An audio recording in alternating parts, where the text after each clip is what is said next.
guys can't get the link to work, says Zoom ended. Okay. People are letting me know here.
Hello, ladies. Sorry, it looks like there's an issue with the link. Let me double check.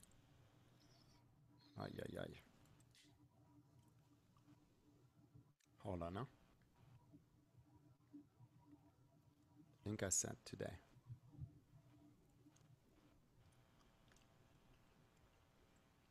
Yeah, we only have one attendee. We have Jeff on. Hey, Jeff. Hi. Give me a second.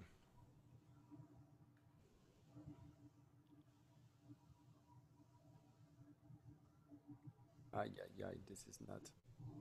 Why the Zoom? Why? Yes, correct. Why did he do this?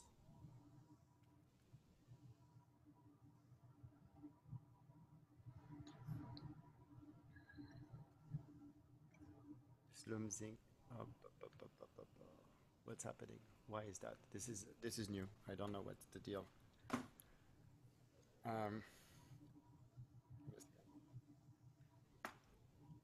Sorry, Piper. I don't know what. Says that the link is not working, so I'm gonna have to email everybody. I have no idea what the link is not working because the link was turned off.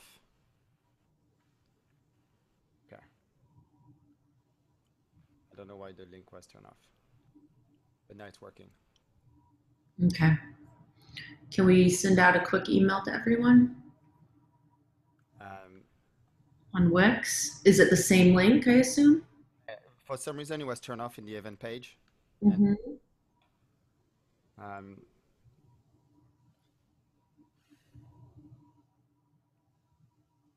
Here they come. Here comes some. Let's see here. I have no idea. This guy is saying it's working now. Yeah. I'm going to broadcast everybody to let them know that the link has been resolved. Okay, thank you.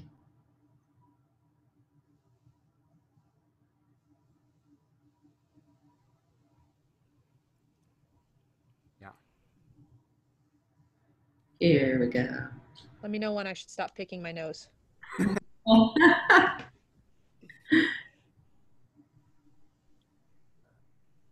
on, guys. Only humor in mastering.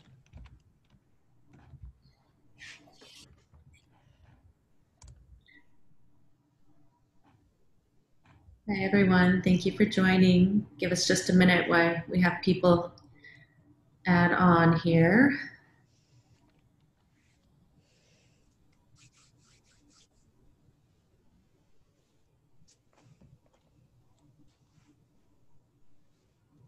Yeah, I just message everybody to let them know that the link is working again. Great. Tell your friends. Tell your friends. I'm getting a bunch of people who would email and thanks for emailing us. We would have never known. Oop. This is so weird. Why would turn it off? I don't know. Hi everyone. This is Loic, if you know me. If you don't, you probably don't because you all know Piper. That's why you're here. All right, so I haven't have slides to share, but I'm going to pull up my slides and do this and figure out if this is going to work. Okay, great. How's everybody? I'm not seeing the chat. Hold on, I'm not seeing the chat, but can you start dropping a one that you can hear me and see the beautiful slide I have here that welcomes you? Lots of ones coming through, Loic. All right, David is raising his hand. That's the only thing I see. So I see we have 41 people. We have over 200 people who sign up for this session. So we're going to give another few minutes if you don't mind, because unfortunately we had an issue with the link. It was deactivated. We just, ooh, Enrico. How are you, Enrico, dialing from Sao Paulo, Brazil. Great. Catalina Casas, she's telling me the link didn't work. Catalina, it's back on. Link should be back on. Sorry, I have no idea what happened.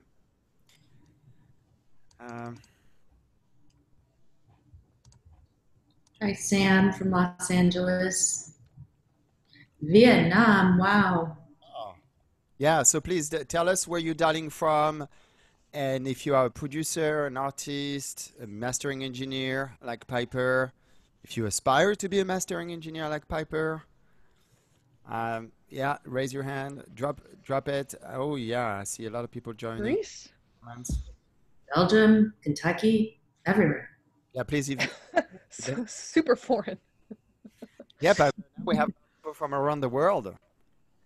This is so cool. I am so honored that these people are up so late.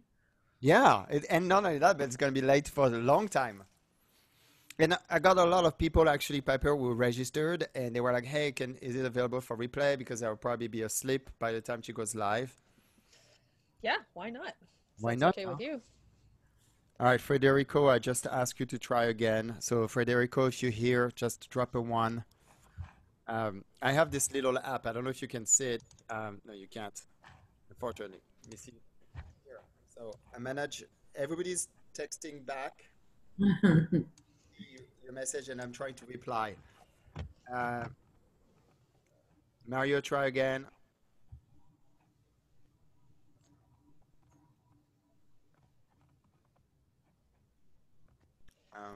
Okay, try again. Ah, Jonathan is like, it doesn't work. Oh, never mind. Just got it. It works. Great. Beautiful. You might need to just refresh. All right. Well, I think we should get going. Go through your slides. Tell us what. Yeah. So welcome everyone. My name is Loic Maestracci. I am the founder of Music Expo. I'm really excited about today's session. It's the first time we're going to do a 2-hour session on Thursday. So thank you so much for joining us and for hopefully sticking around for the entire time. We have the pleasure to welcome Piper Payne, mastering engineer based out of Oakland and Nashville. But today, Piper, hi, how are you? Hi, Loic. Hi, Hannah. Thank you guys so much for supporting me and doing this, and Loic for always being so supportive of all the crazy things that I want to do from trying to show how to set up a hi-fi speaker setup in the chapel on the very first Music Expo really, really quickly, all the way to our all analog recording track last year that we did 6 hours of programming, just all analog out of Music Expo SF. So thank you for always being a big fan of mine and a cheerleader, and I appreciate it. Piper, thank you so much for being a big supporter of Music Expo. Today is officially you're the leading presenter at Music Expo. You've presented that more than anybody else, so you can check that box. Yeah, Piper has been with us since 2014, always bringing great content and insight, not just about mastering, which is a core activity, but about life.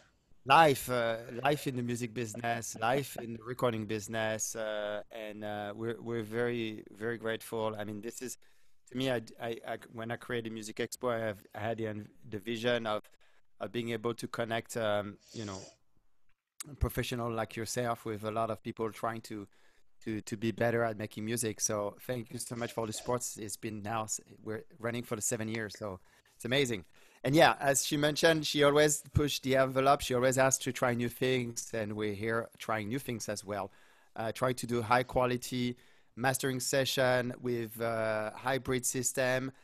Uh, Using Zoom. And so, first of all, the disclaimer here, if you experience low quality issue, we try to improve the quality as much as possible, but there's so much we can do with Zoom. And as an example, Zoom doesn't support 44 kilohertz or 48 kilohertz. They support only 32 kilohertz. So her stream is a bit downstream, I would say. A downside. So please don't, if you feel like it feels like a compressed audio file, it's unfortunately the limitation of Zoom and not what the output of Piper system. So all right, so very quickly before we go into Piper. Yeah, thanks, Luke. Yeah, Yeah. Oh, I was just gonna say, we would show on Audio Movers or something like that, but it limits 40 to 40 people, and I think we have a lot more folks than this. So you know, forgive a little bit of a weird encoding sound, but rest assured it sounds really, really good in here. So yeah, quickly before I have 3 slides for everybody. One, the FAQ that I get the most is will this session be available for replay? And I like to say yes, and I say yes. I feel 90% confident. It already depends on Zoom if they can deliver to us a good file. If the file is trash, sorry, we don't upload. But so far we were able to have okay files. So this is, please bookmark this this link, musicexpo.co/videos, or if you go to musicexpo.co, you will find the link. But this is where all our replays live. And you could see that the replays from past weeks have been uploaded. And we hopefully will have Piper's session uploaded in the next 48 hours. So bookmark this. You just need to be a site member, and it's free to access and be able to play back those videos. Okay, so that's, make sure you bookmark this this link. Also, very quickly, we have our next upcoming session next week. We're switching gear with Amanda Presson from I think from the East Coast, from New York. She's going to be talking about how to build fan bases through live performances. So if you're a live performer, if you were supposed to tour this summer and you're not touring because of COVID-19, this is a great session to attend to get some insight on how you can build your fan base online. And then once in a while, we provide advanced masterclasses, and on June 20th, or 20 de junio, we have our first masterclass in Spanish with Maria Elisa Ayerbe, who's going to join us from Miami. You may have seen some communications from us the last couple of days.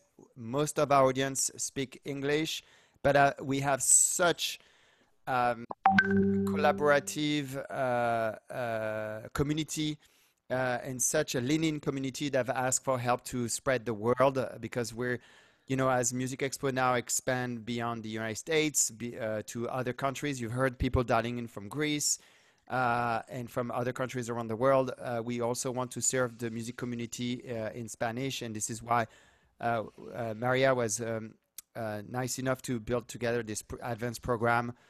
So on June 20th, anyone speaking Spanish or wants to learn about mixing in Spanish, like myself, as an example, I will attend this class for 2 reasons. 1, to brush up my Spanish, and 2, to learn about mixing. Make sure, again, musicexpo.co, all the information is there. So yeah, so that's it. Without further ado, I'm going to turn off the slide. That's the boring part stops. And Piper, here we are. All right. Can everybody hear me okay? Give me an exclamation point if you can hear me. Okay. All right, let's get exclamation points. All right. Yes. Okay, sweet. So yeah, I mean, as Loic said, please forgive a little bit of weird audio quality stuff. We're kind of doing the best we can here inside the Zoom environment, and hopefully they'll make it a little bit better for folks like us. But there is so much to talk about, and I'm so glad that we've got 2 full hours here. Um, the world of mastering, I mean, a lot of you who have ever, have ever come to the Music Expo SF or some of the Nashville sessions, we talk about mastering in like all of this like theoretical, here's how you would do it if you're sitting in a studio, and here's what I would do in this situation, XYZ. But like, how cool is it that I'm actually able to broadcast from the studio that I'm working in? This is not a normal occurrence for Music Expo, so I'm pretty stoked to be able to actually show off a little bit of what I do and what I can do in here. There's just all of you keep in mind on the chat there's a few conversations going on how to make sure that the audio sounds as good as it possibly can. And then also, I'm not sure, Loic, if you need to tell them to click into like gallery mode or something so they can actually see the Yeah. console and everything. One, if this session will stream in stereo. If you're playing back from a computer, if you're on an iOS device, you will only get the mono. So we recommend you to switch from iOS to or even Android to switch to a laptop if you can. Otherwise, you're going to be like, hey, there's no stereo. But we know that there's no stereo on iOS. So that's the first thing. Second is Piper is going to be showing her screen, but also she has, and you can see her on the screen. And you may see my icon, which I'm trying to get rid of, and I'm sorry. So I'll try not to jam the screen. But Piper has also a camera on her outboard gear. And so my recommendation here is if you see, so here she's sharing a screen. And what we want you to do is actually to be able to see her on her hybrid system. Outboard gear. So to do that, you should have a pop-up window where you see my icon right now or Piper icon, and there's a plus sign. Click on the plus sign and you should be able to see all the small windows. So you should be able to see me, Piper, and Piper's outboard gear. So if you see that window, pop-up window probably on the top right corner of the screen, there's a plus sign when you can see all the different views. And drop me a 1 if you can see Piper's face. Console. Oh, and my face. Face and then console. Drop me a 1 if you can see. Okay, great. Navi is seeing both. Great. Jen seeing both. Great. All right. And you seeing me, which I'm going to try to get out of it. Reaper and Piper. And Santiago, do you see also the console? David, you need to click. There's a plus sign by the pop-up window, and that enables you to see. Yeah, so the small window, there's like a way to show other small windows. Oh, I see. Great. Yeah, sorry. We want you to make sure you have the best experience. No. Wire Frog, love the name, but you won't get the arrow through iOS, huh? It's either you don't see a plus sign, huh? Or it might be a small, like a little icon where you toggle between one window, multiple window. For me, it shows up in the little gallery view. Like you have a little icon that says switch to active speaker or switch gallery view. I don't see gallery. Enrico is like, I don't see gallery. Let's see. Don't see the plus sign. It might show up as I don't see it because I'm broadcasting, but there's like, I have a grid view. I also have a little button in the upper left-hand side that says switch to active speaker. If everybody sees me, this is on my iPad, and I know I already told people not to use the iPad. I'm going to show you. Oops, sorry, I have the virtual background because I don't want you to see the mess behind me. Okay. Oh, back a little. Okay. There you go. Cool. Yeah. Everybody sees the window here. This is where me or Piper, there's a plus sign. Yeah. When you click on the plus sign, you can display all the little windows. So it's not necessarily a little plus sign. Sometimes it shows up as a little person. It's a little icon in the upper left-hand corner of Loic's face on the bottom right. Okay. All right. Well, I'm going to talk for a long time, so you guys will have probably some time to figure that out. But before we do anything else, let's double check everybody can actually hear the audio. So usually we would do this via audio movers, but we have so many people on this thread.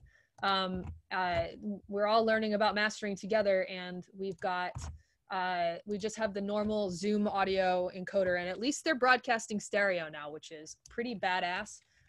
But again, it's going to sound a little weird, a little essy, a little bit like a low quality MP3. I'm going to do my best to kind of direct you to what to listen to along the way. And then I will also, I'm pretty sure the artist is going to be okay with this, so I won't promise it right now, but I'm pretty sure she'd be all right with me, letting you guys have a snippet of the mix and a snippet of the master so that you can listen in high res at a later date. I hope that's okay. All right. So, let's see. I'm going to broadcast a little bit of audio now, so watch your ears. Here we go.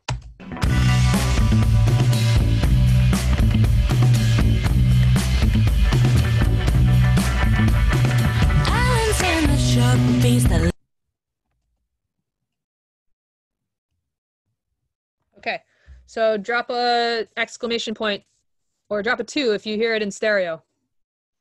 Should be pretty wide. You should hear like the cymbals far on the wide right and left side. You should hear some toms and stuff. So yeah, if you can hear it in stereo, drop a 2. I'm gonna do a quick little test here. I'm gonna broadcast only to the left side, so you'll know if you're on stereo or not. This is very, very important that we get this right, because you guys are, it's gonna be a very painful 2 hours if I'm constantly wondering if you have stereo or not. So I'm gonna send you just the left side. Drop an L if you hear just the left side.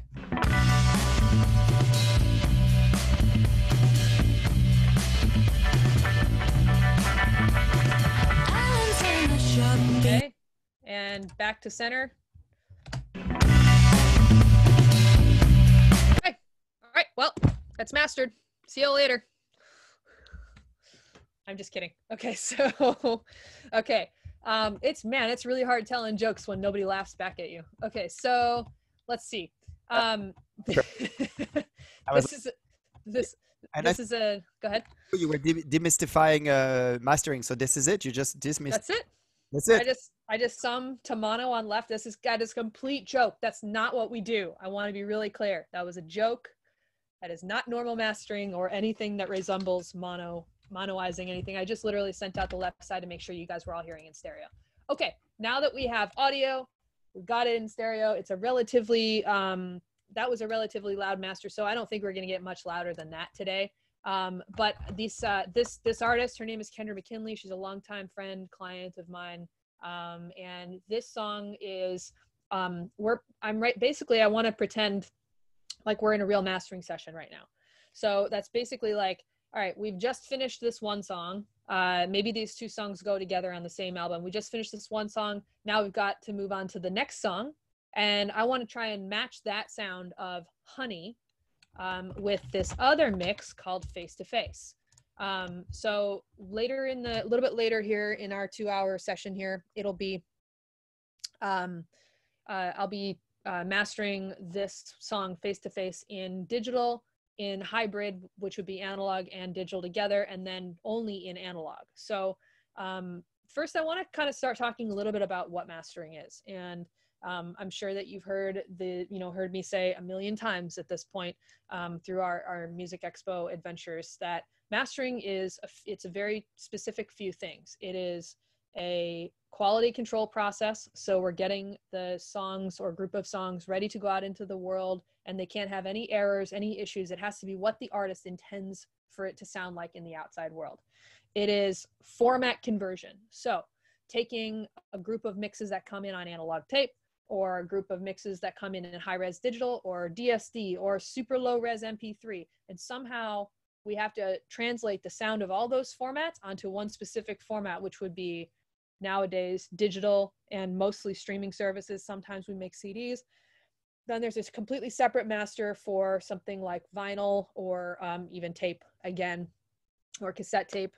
And the third component to what mastering is and what the mastering engineer's job is taking us out of ending the creative process. So taking us out of the recording and the record making into the manufacturing process. So if that means like taking your master, say a lacquer master, and helping the artist all the way through the vinyl pressing process, or taking your finished CD and making sure that when the CDs come back, they're of the correct quality and standard to be put out into the world, or even something as simple as when the song is finished being mastered, it's that one, you know, pop hit that's going to have radio play everywhere. Does it still sound good on the radio? Is the artist still happy? That's what I mean by out of the record making process into the manufacturing and distribution delivery process. And my job is not done until the artist has the record out in the world the way it's intended to be. Okay. A lot of folks think that my job as a mastering engineer finishes when I send the master off to distribution or when I send the master off to CD replication. That's not the case. I'm not done until the artist is stoked, even years down the road, calls me up and says, man, I just heard my song on the radio and it sounds so good still. That's how I think of my job and how I think of mastering in general. And I'm super lucky to be able to work out of a couple of different mastering studios. Most of you know me from my studio in California, in the East Bay area. I was in San Francisco for a really long time, and then I moved. I opened a studio in Oakland, down in Jack London Square, and then last year, my little facility that I built there called Nito Mastering. We joined the family of Infrasonic, and Infrasonic is an incredible mastering firm with a great legacy. Awesome engineers. I get to work with the coolest people, and I get to work on really the neatest albums in a beautiful room here in Nashville. And so I split time between my studio in Oakland, which is still there, and the studio that I work out of here in Nashville, which is Infrasonic Nashville, and my studio is Infrasonic Oakland. And we also have Infrasonic LA. So Dave Gardner works out of the studio in LA. I work out of the studio in Oakland.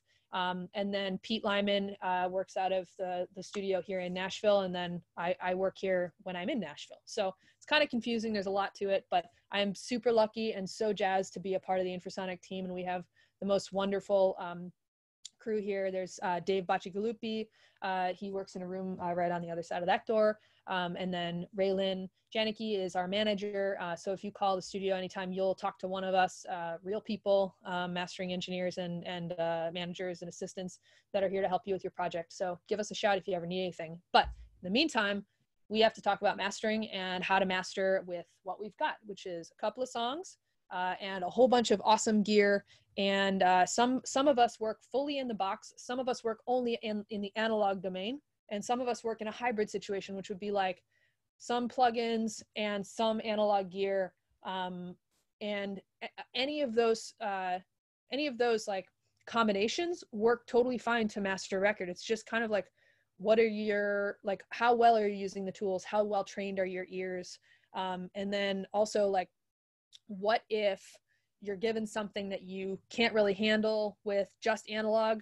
Then you have to know when to reach for the right tool, which might be a plugin or you know, some other random tool. It could be anything. And here in the studio, I'm not sure if you can. Here, I'll just. I wonder. I really want to just pick up the iPad and like show you the whole room. Maybe I'll do that at the end, and I can show you the lathe. But there are two tape machines over here to my right. Piper? And then, yeah.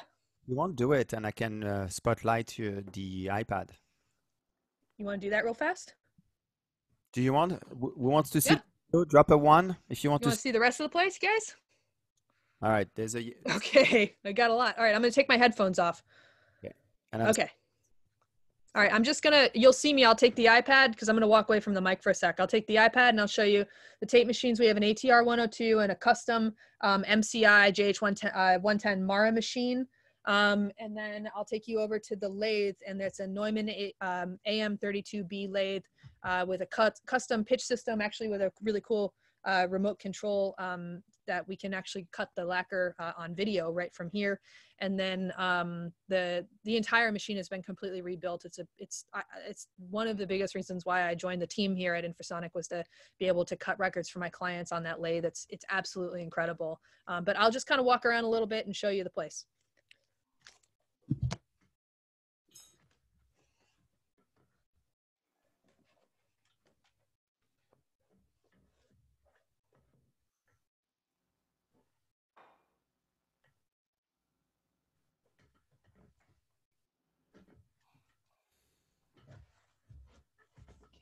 And then here's some of the other gear. We've only got half the gear actually in the top of the console there. The other half is out in sidecar land. Here's there's the 102, the JH110. I think you can see those. There you go. One of my very favorite things is actually that we can go outside right through this door right over here. All right, pardon me because I just had surgery, so. Someone is asking if it's a Crimson Solaris.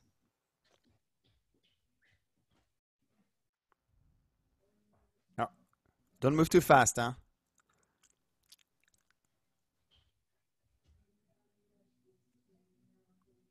All right, so I think the mic from my iPad is turned off, so you won't hear her, but that's the lacquer to place the record. Piper, new album cover.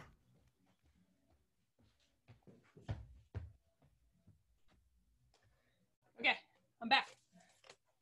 There was a question: did you show?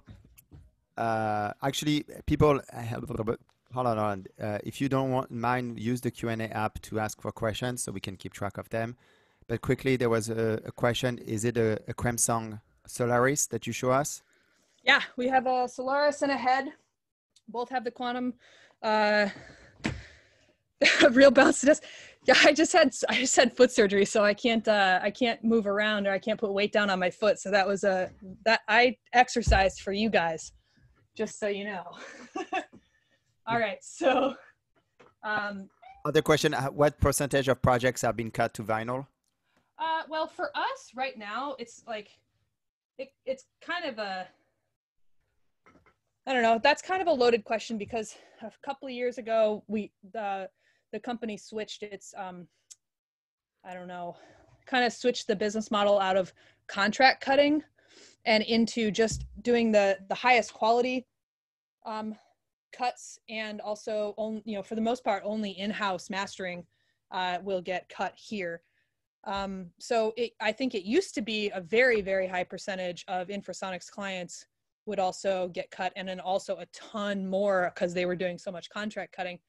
Now, I mean, we probably spend, my guess, I could ask Dan, but we probably spend 2 to 3 full days a week with, with lacquer being done. For me, I would say about 30% of my projects that are full albums will go on to vinyl at some point. It doesn't necessarily mean we're going to cut them here because sometimes it's budget issues, but I'm also, I also spend a ton of time working on vinyl, and I'm actually opening up my own vinyl record pressing plant here in Nashville, hopefully later this year. So if you have any questions about vinyl along the way, like, I'm happy to talk about it all the time. It's one of my main passions, and I love it. But yeah, that lathe is pretty neat. So I'm seeing a few other neat questions here coming in. Yeah, please use the Q&A app,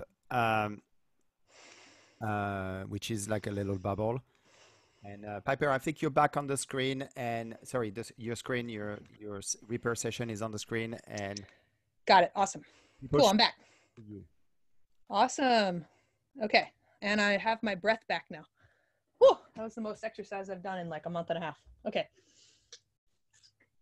So let's move on. Everybody can still see and hear everything? Good. All right.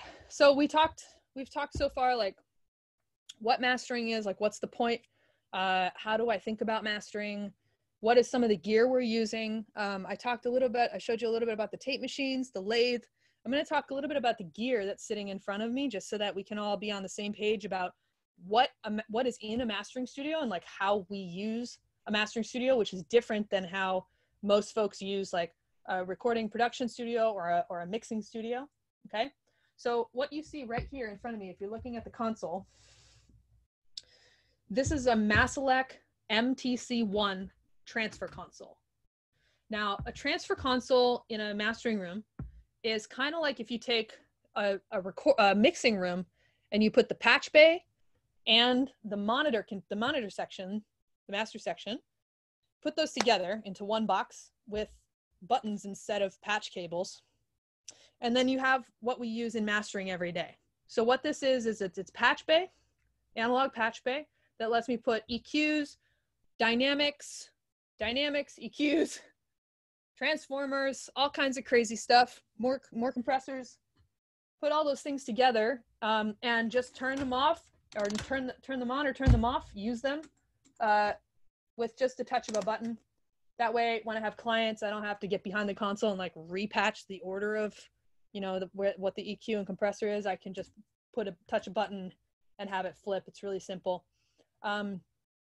Also in a mastering studio, you're going to notice that we're missing something that you would see in each mixing studio that you probably go into. And that is something like a console with faders. So you'll notice there's no faders in this room.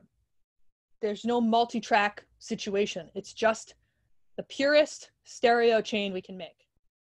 The best sounding stereo chain that we were able to come up with in this room. And a lot of the gear that's in here is the same exact gear as I have in my studio in Oakland. And I have a few pieces that are not present here, and we have a few pieces that are not present there. But for the most part, I'm able to create a master that sounds pretty much identical in this room as my room in Oakland.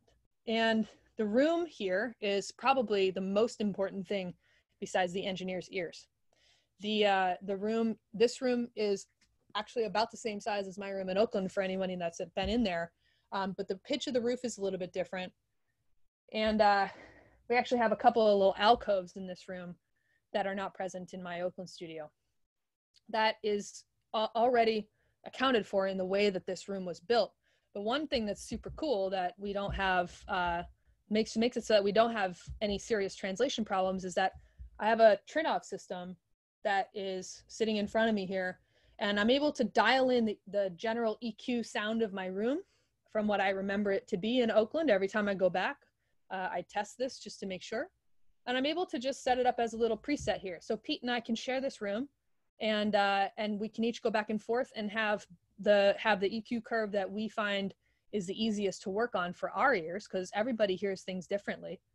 And we are able to work, work interchangeably that way. And it's a lot more seamless than trying to like retrain your brain every time, because I've definitely shared a room in the past without one of those, and it was not very easy to sit down and get to work all the time. But going back and forth, the Trinov system makes it a lot easier to work. There's also a few other things you're going to see in a mastering room that you may see in a mixing room, but probably not. Is that we have very accurate and very good quality metering happening here, and you're also going to notice these two giant things that are sitting in front of me. Those are speakers. Those are PMC BB5 with the XBD cabinets, driven by active Bryson PMC amps. And those things are super neat. I love those speakers. I have the exact same pair in Oakland, and I like to kind of poke Pete that mine are cherry veneer, so they're much more beautiful and rare.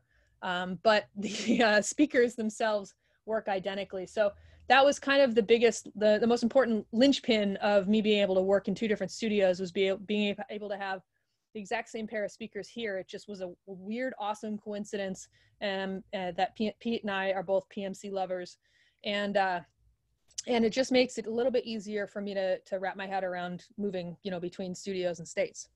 Let's see, we've got a few new messages here, and I'm going to go through and answer a whole bunch of questions in a few minutes, and I'm only going to try and answer questions related to what we're talking about right now, but rest assured I will leave plenty of time to go through stuff, and make sure as many questions as possible are answered after the demo.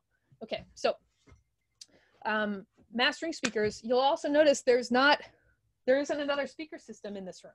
Even just looking around, I just noticed there's like one little Bose thing that we use for video conferences sometimes, and just to like, throw some music on here and there, or if we're working on console. But there's only one set of speakers in most mastering studios. It's not a hard and fast rule, but the thing is, I want to know what your record sounds like out in the world, and I want to know that as with the quickest, no judgment, easy listening possible. And the best way to do that is to not confuse myself as a listener and just have one set of speakers, so that I'm not having to go like, okay, well, the mid-range on that one sounds off, but the low end on this one sounds amazing, but the top end on those NS10s, I don't know, right? So I don't have to use my brain to try and translate what I'm hearing all the time. I just know one set of speakers in the room really, really well. And I think that that is a really great way to, fast track yourself towards success, is to limit the variables. Okay, so that's one of the first things that I want to talk about today, is limiting the variables on what is happening in the master. A lot of times folks think about how like we have a ton of different tools at our disposal. We can totally pick any plugin, any piece of gear. If you can afford it, you can use it in mastering. Even some like really amazing legacy mix gear items are used in mastering. And part of what I learned coming up as an engineer was to just limit myself. The only mastering gear I had for a while was a pair of Weiss DS1s and EQ1. It was a little digitally controlled analog EQ and compressor combo. And I made the first few masters of my career on those. And that's really how I taught myself to match mastering sounds. Y'all know I had a mentor for a long time in San Francisco that, he really put me through my paces and helped me to learn really what it means to master a record with as few pieces of gear possible. And I believe that that is what trained me to have the discipline and the very fast, quick working style that I'm able to still use today. And so, one of the things that I would suggest that you do is, as you're starting a mastering career, is limit the amount of gear and tools that you're using. Limit yourself to only one EQ and one compressor and a safety limiter if you really need it, but you shouldn't. And see if you can see what kind of, sounds you can get out of those. One set of speakers or one set of headphones. Don't go crazy with a whole bunch of stuff. Just start with just a couple of things and wrap your head around compression. Wrap your head around what happens to the stereo when you're using an EQ and you're just boosting the low end, or you're just boosting the top end. What's happening to the space? Something as simple as like compressor timing, attack and release. Even just set yourself up to just try and master a song or a group of songs only by changing the attack time, and then only change the release time, and see if you can figure out how can you get more bass in the mix by raising the attack time. Can you get more low-level dynamic stuff by raising or lowering the threshold or raising the ratio? At what point on that piece of gear does raising the ratio so much turn into limiting, which is then going to change your stereo field? Okay, so these are the things that you really have to think about as you're coming up in mastering, and that's how we use a lot of analog gear, which is obviously translatable into digital. Okay. So a couple other things, and then I'm going to answer a few questions, and then we're going to start to do some listening, because I want to make sure we use as much time for listening and demo purposes as possible. Okay, so what time have we got here? Oh, wow, we're moving along. Okay, so let's go through a couple of questions here. Sorry, I'm not meaning to look away. It's just the camera's over there and the computer's over here. So, all right. Crane Song, Solaris, or Burl Bomber conversion. It depends on what you're asking. Freak Show, the Crane Song, Solaris, we have actually 2 A to Ds, and we also have some Burl gear in this studio. In my studio in Oakland, I use Radar Ultra Nyquist converters. What about CDs? Do we still prepare DDP files, or just deliver waves? Is that Santiago Delgado? Santiago, drop a 1 if that's you. Yeah, we still make DDPs for CDs all the time. I have to say, like this year, for some reason, not nearly as often. Santiago was one of our first interns when I was working at a studio in San Francisco, and it's really nice to see you on here. Thanks for saying hey. Okay, so let's see what else. Yeah, we still prepare DDPs, and I'm going to go through that in a little bit too, because we do have to talk about delivery formats. Most cliche question. I know it depends on the music. What's your average LUFS for vinyl? What would be your hottest level on it? So I don't think of loudness necessarily for vinyl. It's kind of a different animal. I'll talk about that in a little bit as well when it comes to some of the loudness stuff that we're going to get into. All right, dimensions of the room. I would have to get back to you on exactly how deep and wide it is, but it looks to be about 22 by about 14, maybe a little bit deeper because we have the front wall kind of built up here. Okay. Does the Trinnov affect the quality of the sound? No, and no, it does not do D to A. It does A to D and D to A. And I have listened to the system with and without it, and it is definitely, even if there is a tiny bit of a sound to it, that's completely fine because the gains that you get from having the room corrected properly goes far and above any issue you might have with an A to D or a D to A. But I will say that the converter on this thing is absolutely stellar.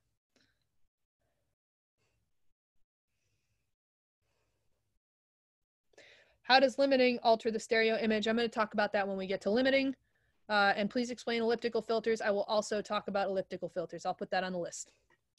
Sweet. Okay. Good. So, Piper? Yeah. When are you gonna use the console at some point? I will use the console at some point. But when you do that, give me the cue and I'll switch the view so everybody can see the console. Okay. Okay. That sounds good. I was actually, you know what? Can you switch the view now? Because I'm just going to go rattle through some of the gear that I'm going to be using. Absolutely. Can everybody drop a 1 if you see the console now? Okay, great. Cool. Oh, we're getting there. We're figuring out. Awesome. All right. I'll just quickly go through my thoughts on RME conversion. I have a UCX actually as well. That's the little one that I travel around with. I think RME is great stuff. There's an RME controller right here for there's the HDSPE card is sitting in a chassis right in the machine room over there. RME is great stuff. I wouldn't necessarily personally use it for mastering conversion just due to the other things that I have here, but RME is an incredible company and they're really, really helpful. So let's talk a little bit more about the rest of the gear in the console. Here, this is a NIF Soma EQ. We have a dangerous Bax EQ. Up here is a couple of our little secret weapons. It's a pair of, you can't maybe see it, I don't know, these guys up here, they're UTC transformers. And they're kind of cool. You can actually go 1-to-1 or 2-to-1. So just get like just a little extra, iron sound, glue sound. It's just very, very clean, but it just kind of like gives it a little bit of a lift and it sounds very, very pleasing and I like it. And one of the ways that I like to use it, and this actually kind of confused Pete right when I first started here, was that actually I would take insert 1 and I would, on the Maselec, I would put it in MS and just do the sides at 2-to-1 or do the mid, the mono at 2-to-1 or some combination of that, and then kick up the M or the S by 0.2 or 0.3 dB. Once you turn the console back off, it doesn't show that. So he'd constantly come in and see the left channel on 2-to-1 and the right channel on 1-to-1 and think I was doing some crazy things in here. But really it was just about basically making a nice big stereo image without doing serious like transient control processing or without doing MS EQ. It was just literally a nice way of kind of giving it a little bit more life, a little bit more support in the sides or support in the mono. And that's again like super very very, very straightforward but really subtle processing. And you'll find that that's kind of how I work, is lots of little steps of very subtle, and then when it's done you have one massive change.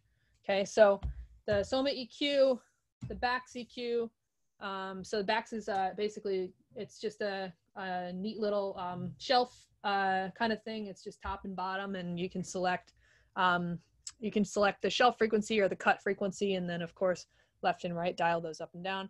We have a Manley Varimu limiter compressor in here. There are a million incredible ways to use this thing. I have a few that I kind of go to and reach for right away. And I find that if those don't really work, then it's not really going to serve the project. So sometimes I don't use it. But this one is all totally tricked out. And Ivana Manley, as I say on every broadcast, if you're listening to me, please bring back the Mini Massive. Everyone send Ivana Manley an email and tell her to bring back the Mini Massive, please. I have one in the Oakland studio and I would love to have more of them. We also have the Rupert Neve Designs Master Bus Processor. This thing is a Swiss Army knife. I use it on pretty much every project, and I have for like 7 or 8 years at least. I've had a couple of them myself in Oakland. I have one, and then we have one here in Nashville. And one of the neat things about this, and this is something that I want y'all to pay attention to, if you ever get your hands on one of these. Hey, Piper, can you drop your left arm a little? It's blocking you. There you go. Yep. Okay. You probably can't see it anyway, but that's the Master Bus Processor is over here. This thing is really, really powerful, and especially the depth and width. So I see this used a lot, and I see a lot of pictures of people using this thing. I and a lot of my colleagues have found that it really is only helpful if you're widening the high, mid, or high frequency, and widen just a little bit. I never, ever use this thing on anything other than HM, sometimes HF, and on the width at like maybe up to 1 o'clock if it's really, really drastic. But usually it's like 1 or 2 clicks, just a tiny, tiny little bit, just to give a sense of a little bit of space. And then the depth knob, usually at LF. I never, ever use depth in the high frequency or the low mid. Sometimes I'll use it in the high mid. And then again, never more than just a couple of clicks, maybe 1 o'clock at the very most. And I find that that's the best way to use that thing. Okay, let's see. Keeping going. Something about transformers reducing low frequencies. OTR, can you do me a favor and clarify that question? Thanks, Jeff. Okay, so then we have the MOG EQ4 EQs. These are pretty straightforward, just little 5-band EQs with a couple of other neat things. There's an air band here where you can actually add like a little bit of 40K and then a couple of other notches down. And then we have the K comps. I really only use those for the high frequency limiter here. Let's see. Also, you can't see it right now, but we also have the Spectrasonics comp limiters.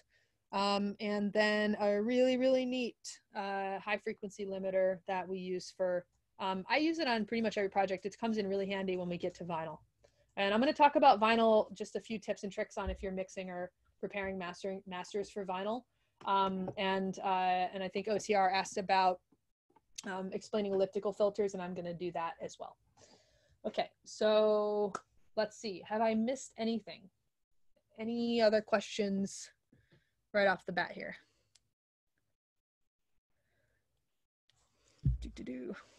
I think. I'm dropping links. You drop names, and everybody wants to know the gear. So yeah, I can send you the link or send you the list of gear. We've got McCurdy meters here. I have a box that's similar to the McCurdy's in Oakland. It does pretty much the same thing, but it has a little phase scope on it. And then I also, Leanne Engineering is asking about what metering we use. And so, yeah, we've got McCurdy's.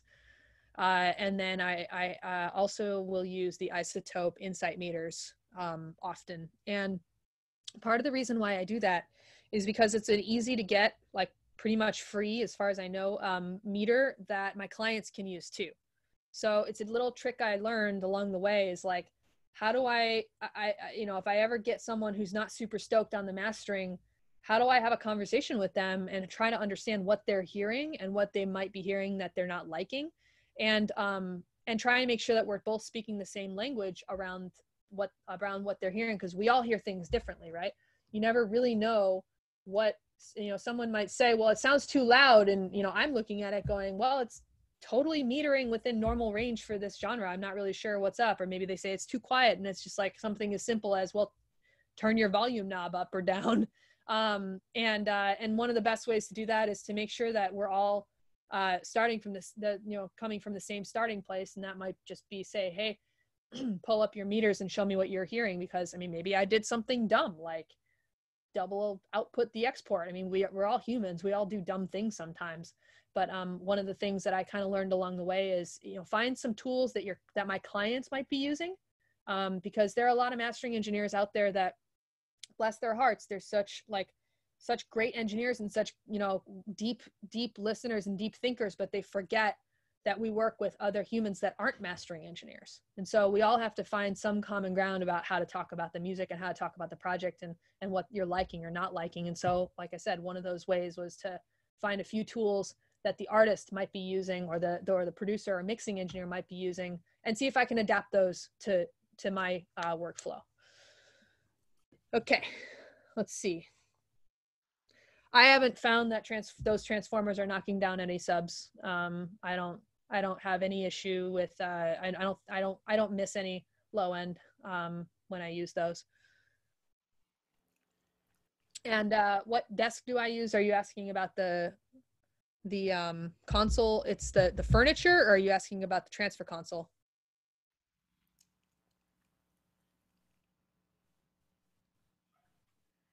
I think.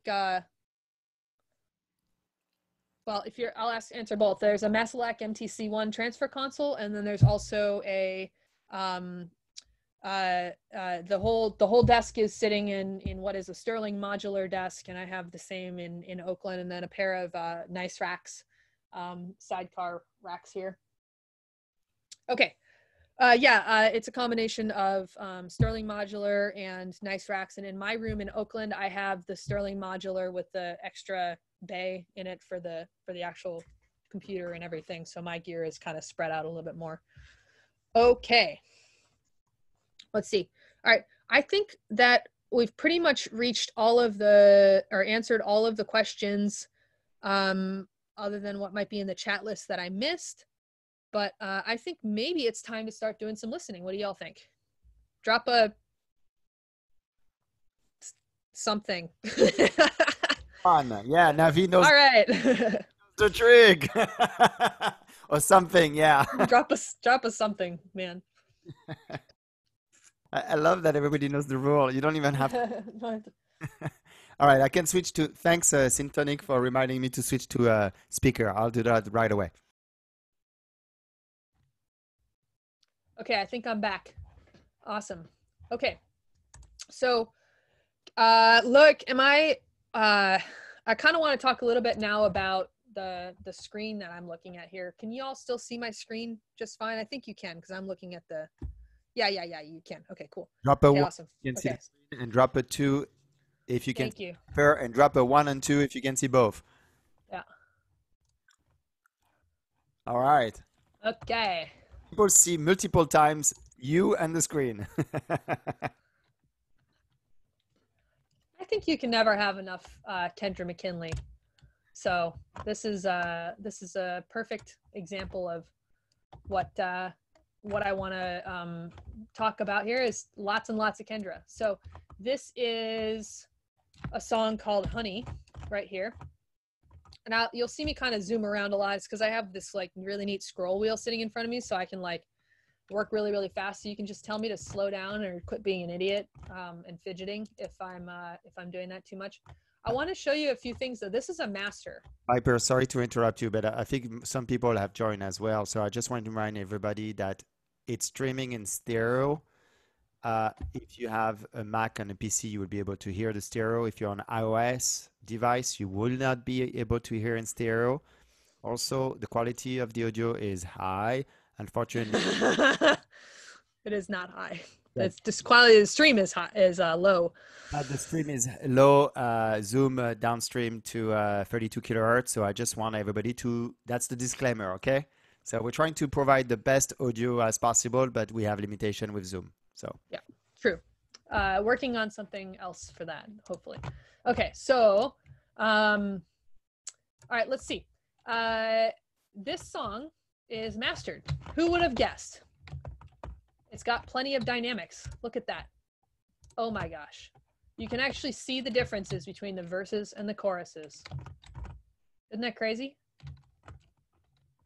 And that song right there came from a mix that was roughly this same level. And I apologize. I love this song and I just really wanted to play it for you guys. And I wanted it to be part of this little project that we're doing today.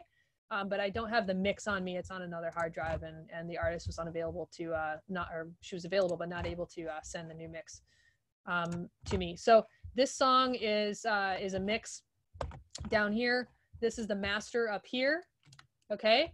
And I'm gonna, it's just all sending to the same output right now. And in a few minutes, once we're ready to actually start, like I'll start sending some audio through the console. I'll just have to ask for some forgiveness because I have to mute myself for a few minutes in order to do that, and then I can play you the results.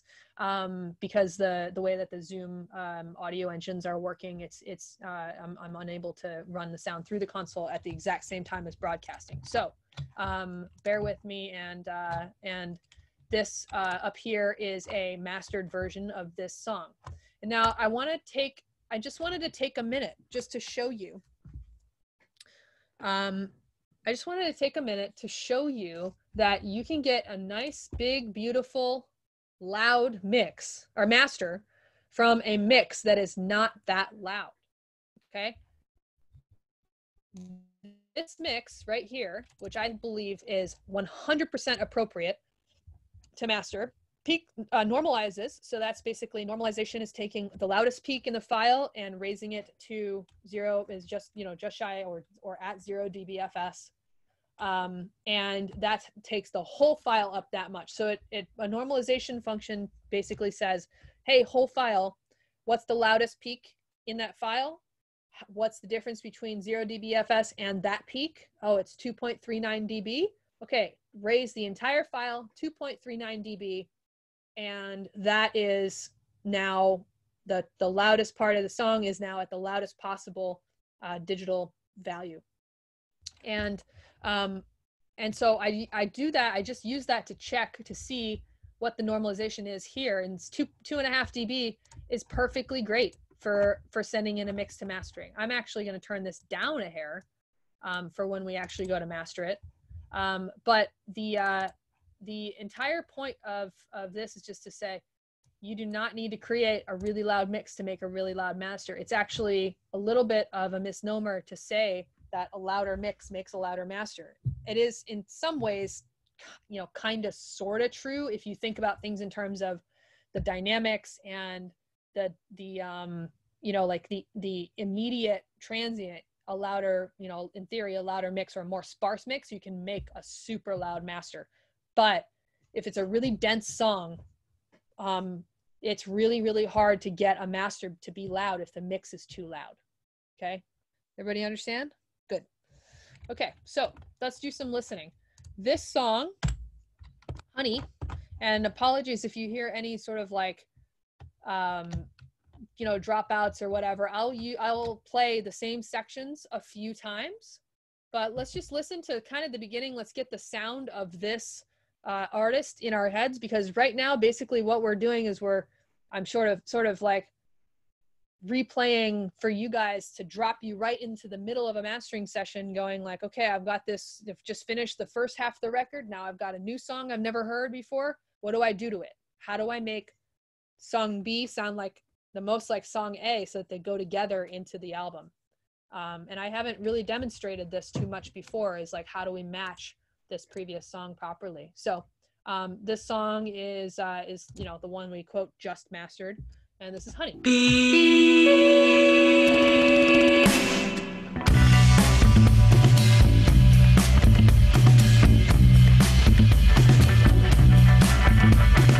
Alan's in the shop, he's the leading clerk.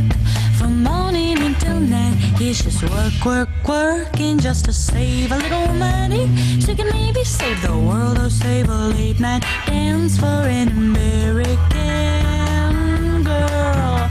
Well, I stopped on by his shop just to get myself some honey, even though the bees are dying and I haven't any money. It's just I got this little sweet tooth somewhere in my mouth, and I'm looking for a friend to maybe help me get it out. I don't want sugar, that's too weak. Just let me taste the sweetness, all of your golden honey flavored lemon. I'm burning in my cheeks. my sweet tooth's getting stronger. And now it's got me buzzing like a bee. Well, it turns out this little sweet tooth helps me sugarcoat my words and turn the Okay, everybody heard that? Drop a exclamation point if you could hear it and in stereo. Awesome. All right, so now I'm gonna play the next song. Did it play through okay for everybody for the most part? Like not a lot of interruptions or skits and skedaddles? It's okay? All right, awesome. All right, now I'm gonna play our mix that we have to match, okay? It's going to be a slightly quieter thing, so you might have to turn your level up a little bit, but here it is. I'm gonna normalize it. I'm not adding any processing, I'm just literally giving it 2.5 dB of gain. So don't freak out on me or anything, but here is the next song that we now have to put these together. All right.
Okay, so, and I want to make sure I don't have an echo or anything going on here.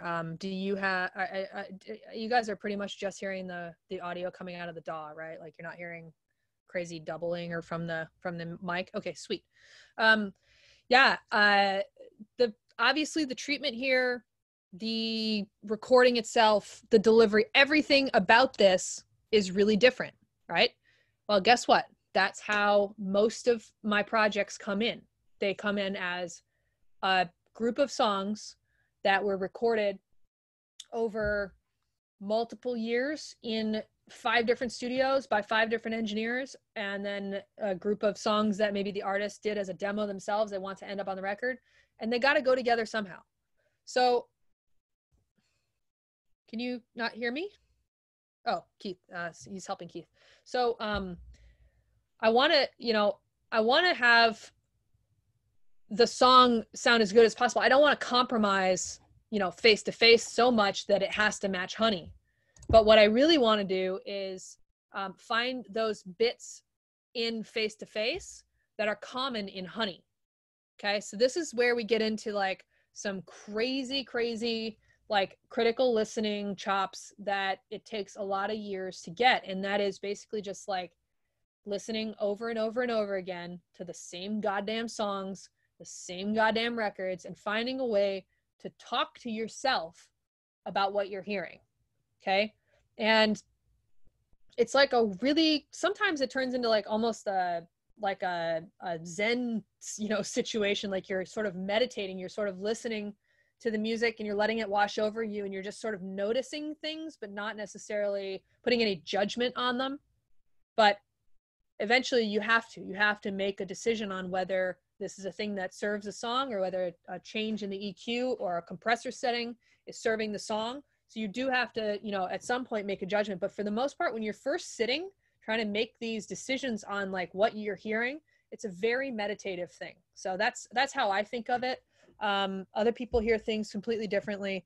And I don't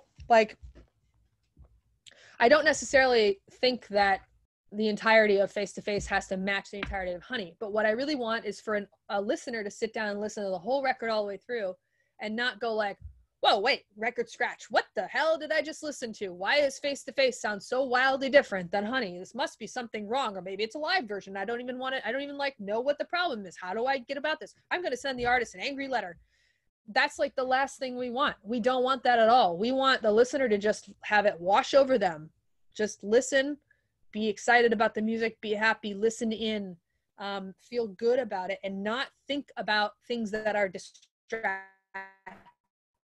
So number one goal when I'm trying to match song sounds, or match these sounds in these songs to go together into one long album, I first want to find the thing that is the most distracting, or the thing that's going to make me like take me out of the music. And that's probably going to be the probably like 4 different things: the vocal level, the bass, the stereo image, and the overall loudness. And guess what? That's kind of what the most important things of mastering are anyway. If it's a song that has a vocal and another song that has a vocal, if you play them right next to each other, you're probably going to notice first and want to turn the level up or down if it's a vocal level issue. Okay, so I'm going to start by listening for myself. Let's listen to what the difference is between song 1, which is Honey, and song 2, which is Face to Face. What's the difference on those vocal sounds? So again, let's just jump in to cool thing about Kendra, the way that she writes songs, she usually starts singing pretty much immediately. You don't have to wait for like this weird long intro thing.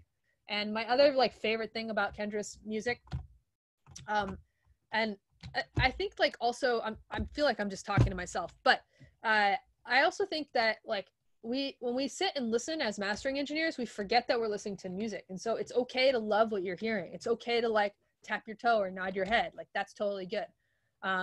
And if there's something that you really love about that, you know, as long as the artist really loves that, like make sure you leave it in. I think that we all forget that people come to us not just because we're good at EQing a thing or we're good at compressing a thing. In fact, I just got an email today from an artist I just mastered a song for last night, and he said, hey, I totally loved what you did. I think it sounds amazing. And if you feel like you want to go a little bit further with it or take it further, like put your sound on it, that's why I came to you. And I kind of like had to scratch my head a little bit and go like, well, I don't think I have a sound, but okay, like I could definitely put a little bit more character into this. Absolutely.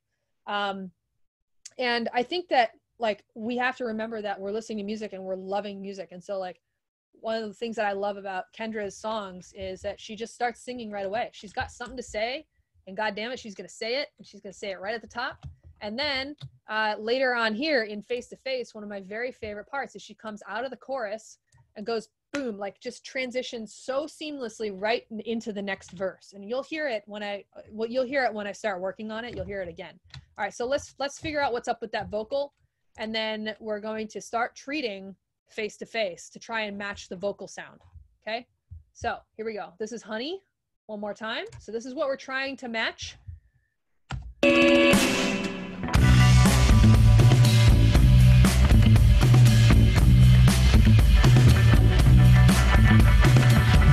in the shop, he's the leading clerk.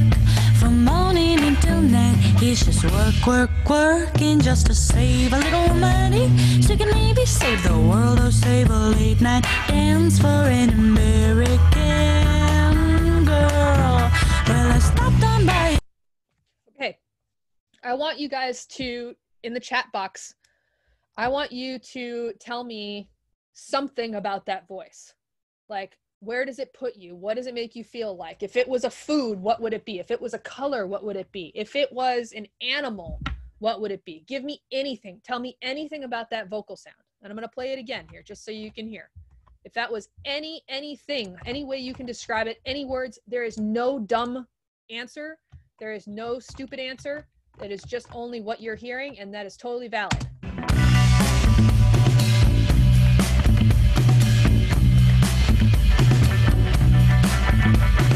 Alan's in the shop, he's the leading clerk. From morning until night, he's just working just to save a little money, so he can maybe save the world or save a late night dance for an American girl. Well, I stopped on by his shop just to get myself some honey, even though the bees are dying and I haven't any money. It's just I got this little sweet tooth somewhere in my mouth, and I'm looking for a friend to maybe help me get it out. I don't want sugar, that's too weak. Just let me taste the sweetness all of your golden honey flavored lemon. Awesome. Awesome. Awesome. Hey, I'm so excited you guys are actually participating. This is so great. All right, keep this up. We're going to keep moving here. Now, I'm going to play face to face. I want you to give me this one. Oh, it sounds like New Girl? Oh. Tell me what this one sounds like. I am face to face with my childish days, wearing selfishness as a harness. I want to show you flowers and fill my arms with progress. I want to be a queen, refer to me as your highness. I'm as greedy as I'm giving. Use my feelings to make a living, and I've been tethered to a self-induced tension, searching for tenderness inside my apprehension. I am face to face with a longing to. Okay, awesome. Yeah, it's definitely a different, it's a little bit more raw. It's a little bit more radio-y sounding. It's a little bit more stripped down. And I think that like, this is you have to also keep kind of like when you're listening to songs, it's okay to think about the intention. And so for me, I find that this song is just like the way I would just describe this particular sound overall is like it's a memory. It's like kind of like a foggy memory. And this one, Honey, is like a very vivid, sharp moment in time. Like that, you know, it's like, this one's a feeling and this one is a memory. Does that make sense? So it's not necessarily like that that's gonna affect like my mastering of the song. It's just that it's a way for me to begin describing to myself what I'm hearing and be able to hold on to that, because the last thing that I want to do is master the beauty or master that feeling of a memory out of this song. And it's super easy to do. Like it's really, really easy to just like crank this thing and put too much stuff on it and totally mess it up. Like so easy. So that's the last thing I want to do. All right. Let's see. This song I'm going to start working on. Okay. Guys, I think it's about time to start turning some virtual knobs here. So I'm going to start with a couple of tools that I use pretty often. I'm going to start with the MB, the DS, the compressor, and the EQ. Okay, So I got a bunch of tools there. I'm going to start by turning them all off. And I'm going to put them in the order that I want. So this is a process like, you know, this is very simple. I'm going to master this song in the box. I have a goal, right? Because a lot of times as mastering engineers, we don't have something to work toward. And so that's kind of why I wanted, for demonstration purposes, I wanted to kind of drop us into the middle of this mastering session, because I want us to all have a goal of what we're trying to get to, rather than like, I mean, there's a million different ways to master a song. All right, so I'm going to start with an MB here because I'm hearing that there's a difference in bass. Okay. Can anybody tell me before I actually, I want to see how closely you're all paying attention. I want you to tell me what is at the beginning of this song, Honey. What was that sound? Anybody remember? What kind of vocals?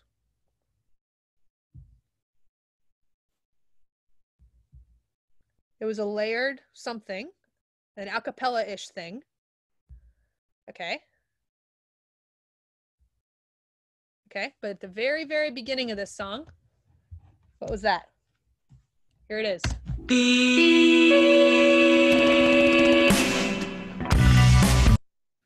Okay. Beep, beep, beep. I'm not a singer, but something I have to remember, keep in mind is like, I want to remember what's in the entire song. And a lot of times on demos and stuff, I'll go through and be like, hey, tell me what's in that song. Because I want to see that you're actually paying attention, because as mastering engineers, we have to pay attention to every single thing that's going on. All right, so let's go back one more time. Let's just listen to our little honey sound. Alan's in the shop, he's the leading clerk, and even after hours, he's working just to save a little money, so he can maybe save the... Okay, so we also have to pay attention to the vocal level, not just the sound of the vocal, but the relationship between the vocal and the instruments, which is going to be different than in face-to-face, right? Flowers and fill my arms with progress. I want to be a queen, refer to me as your heart.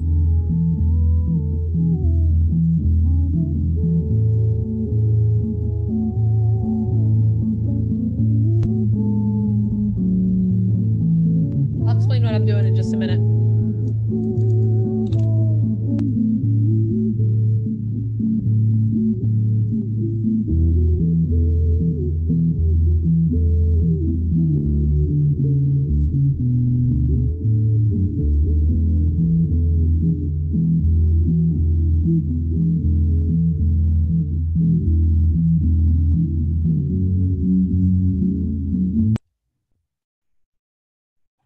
Okay, so you just saw me put a multi-band compressor on there. Keep in mind, I'm not really using this for a super like multi-band across the entire mix thing. I'm just trying to control a little bit of that bass.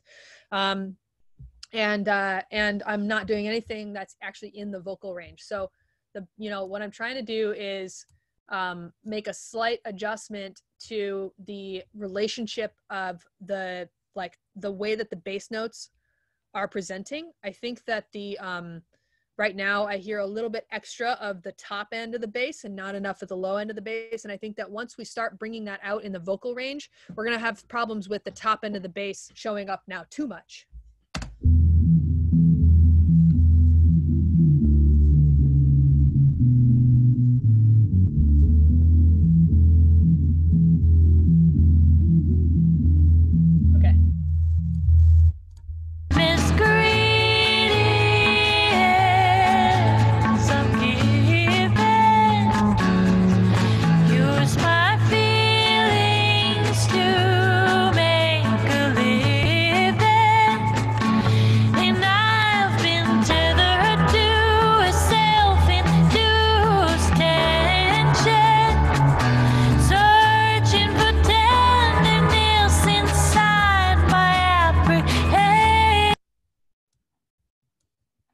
And right now, I'm just going to go kind of move through this stuff a little bit quickly, because every time I start and stop the music, it takes a little bit of time. So I don't want to waste any of our time. But I do think that this compressor if we start doing anything to bring that vocal forward a little bit in the low end, low mids, which is what I'm hearing is the difference between the honey song and the face-to-face song. I don't want it to feel choked. I don't want it to feel like held back or like we're pushing it forward too much in the low end. So I'm just going to use a little bit of a side chain compressor, very, very long attack time, probably something up there. And I'm going opto. And then I'm going to lower our actual input level and drive our, oops, come on. Drive our dry a little bit, drive our wet a little bit, and lower our ratio by a lot. Cool. And we're gonna raise our hold a little bit. All right, I think that should be pretty close to what I'm looking for. Flowers and fill my hours with progress. I wanna be a queen, refer to me as your highness. I'm as greedy as I'm giving. Use my feelings to make a living. And I've been tethered to a self-induced tension, searching for tenderness inside my apprehension. I am face to face with a longing to belong to a place. Thought days is familiar in an unfamiliar way. I'm chasing a current for reassurance, and I've got so much farther to go.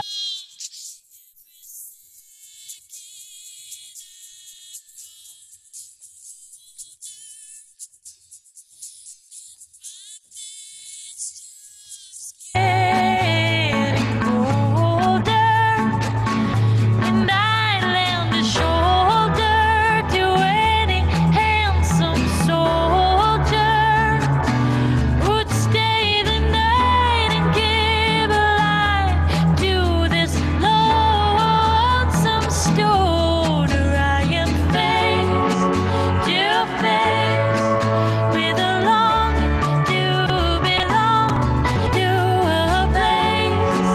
Thought days is familiar in an unfamiliar way. I'm chasing.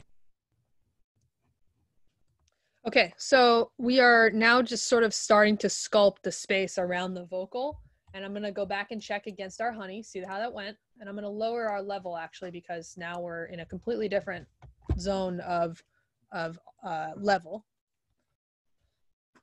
All right, yeah, Kevin, as long as I'm not going too fast here for you, I'm just trying to make sure we have enough time.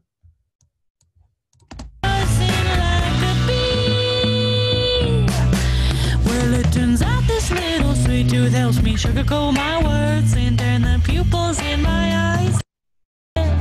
I'm as greedy as I'm giving. Use my feelings to make a living. And I've been tethered to a self-induced tension, searching for tenderness inside my apprehension. I am face to face with a longing to belong to a place. Thought days is familiar. All right, pretty darn good for just a couple of minutes, huh? I think. So I think the biggest change I think is this, you know, when we were able to turn it on and off the compressor, we're able to hear what happened. I think that, you know, I should have driven the sidechain a little bit harder.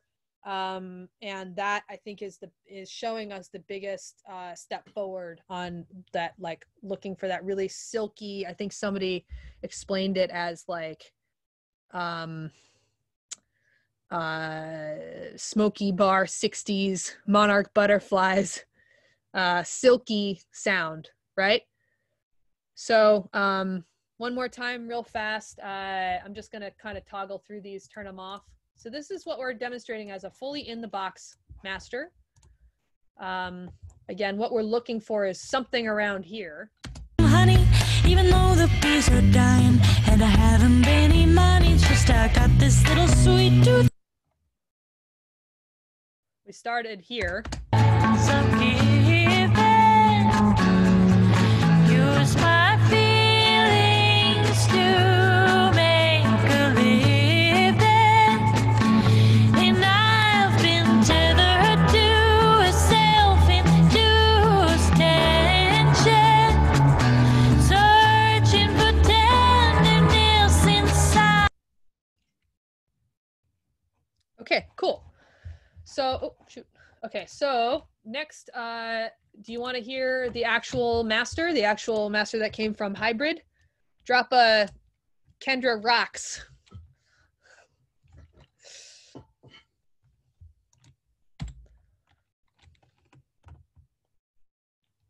Woohoo! She does. Okay.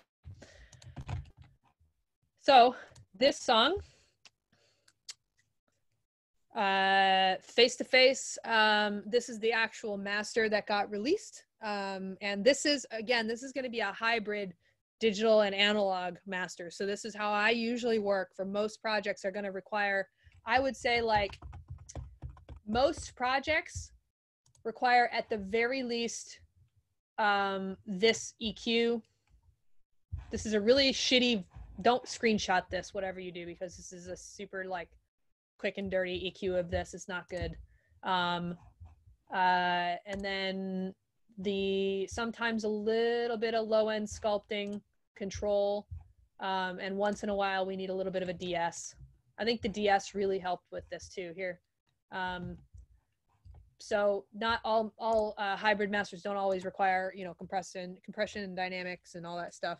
But I made these changes if I was not trying to match Honey. There were a couple of choices that I made that I think needed to be made anyway. But here you can actually hear the master that was finished. And I'm gonna do something crazy. I'm gonna give away one free song mastering right now to anybody that can tell me what is the first sound that you hear at the beginning of Face to Face.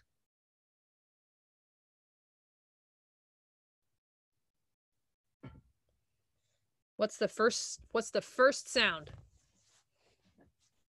Nope. BBBB is from that's from Honey. Not bass. Oh, it is bass, actually. You know what? You're right. It is bass. Good job. Okay, so Steven. No, Sonia. I'm so sorry. Sonia. All right. You know what? I'm feeling very generous. Sonia and Steven.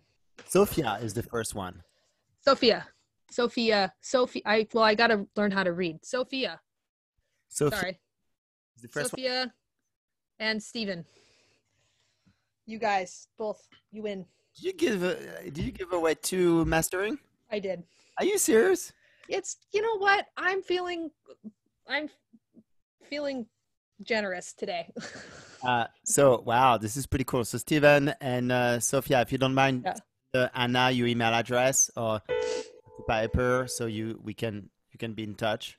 All right. So just goes to show you guys, it pays to pay attention. Okay. So first sound we hear is bass. Doo-doo.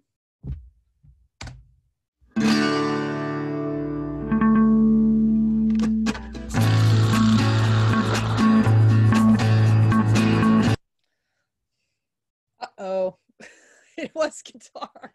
Okay, I messed up. Okay. All right. either way, you guys still get it. No problem. It's, Guitar or is it bass? I messed up. It's guitar and then bass. Shit. All right. Well, pay attention because I'll do it again sometime. All right. Here's the actual master. Jesus Christ.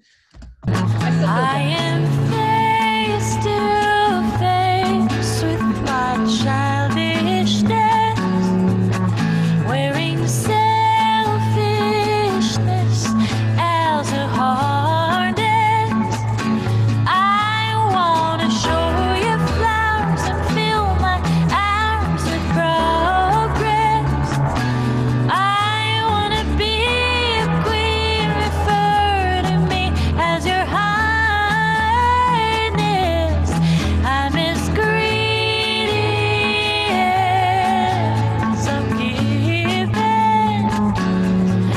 Use my feelings to make a living, and I've been tethered to a self-induced tension, searching for tenderness inside my apprehension. I am the days is familiar in an unfamiliar way. I'm chasing a current for reassurance, and I've got so much farther to go every second. Okay, so you can kind of hear that's the master that was created for the record. It had nothing to do with Honey, and that master went on with a whole bunch of other songs that were recorded and mixed around the same time by the same engineer at the same studio. So I think this song turned out pretty great. And you saw I switched back to the mix real quick as well. So let's, I'm gonna go through real quick here now and pull up, I'm basically gonna master this song in the analog domain as if I would be mastering it to go with Honey. Okay, so let's see how much closer I can get when I'm actually using the exact same tools that I would have used to master Honey, which was on a record called Treat that I did for Kendra several years ago. Honey came out, and then Face to Face was on an EP. Which was done by a different production team as well. So I'm gonna try now and master these two songs like they actually would go together on the album, but in the analog, fully analog domain, okay? So I'm only analog all the way through. So no other adjustments, no other changes, nothing crazy. And I'm gonna have to beg your pardon that I have to turn off my audio engine on my stream on the computer here so that I can actually run it through the console. But maybe if you want, Loic, leave my little mic on. I'm not sure if it'll actually come through or show up here, and then put me onto console view.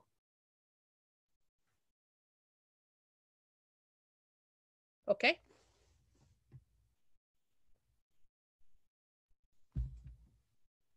Okay, I think you heard me. Yeah. Drop a 1 if you see console view now. I don't see console view. Oh, you see? How do you see? I don't. You. Oh, I'm still sharing my screen. That's why. Okay, you can see it. Okay, I'll keep sharing my screen, but it's gonna be really boring. And then I have to pop over here. Sorry, Piper. The screen. It's not the most important. Is the console right now? Huh? Yes. I'm gonna pin that so everybody sees it in large. Give me a second. Okay. Yep. Okay. Forgive me. I'm turning off my audio feed, so you won't hear any music for a few minutes.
Okay, if you can hear me, right now I'm capturing the, I'll just go through kind of the first half of this song in the analog, unless y'all drop a one, you want me to just capture the whole thing, I can.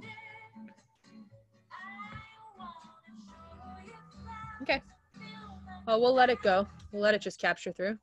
And I'll just keep talking. So basically, this is how we create a master. I mean, this is not like, this is again, very kind of a very quick and dirty master, nothing too crazy. I'm not really paying too close attention to overall level here. I'm just kind of trying to match Honey as close as I can.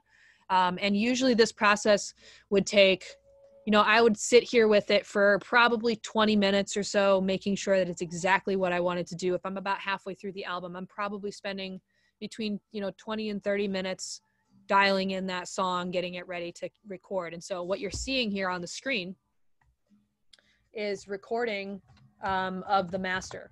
And there is no digital processing going on here, with the exception of one little tiny safety limiter on the input of Reaper, just because I don't want to have any nasty, extra, weird little clips or something going on, again, because I'm not really paying attention. If this was actually an all analog master, I probably wouldn't use a limiter on the input. Let's see what else. I can go through really quickly. Let me just tell you what I'm doing on the analog gear, and then I'm going to do the exact same thing here. Just fab filter. I'm using fab filter on the safety input. It's right here. It's not really doing anything.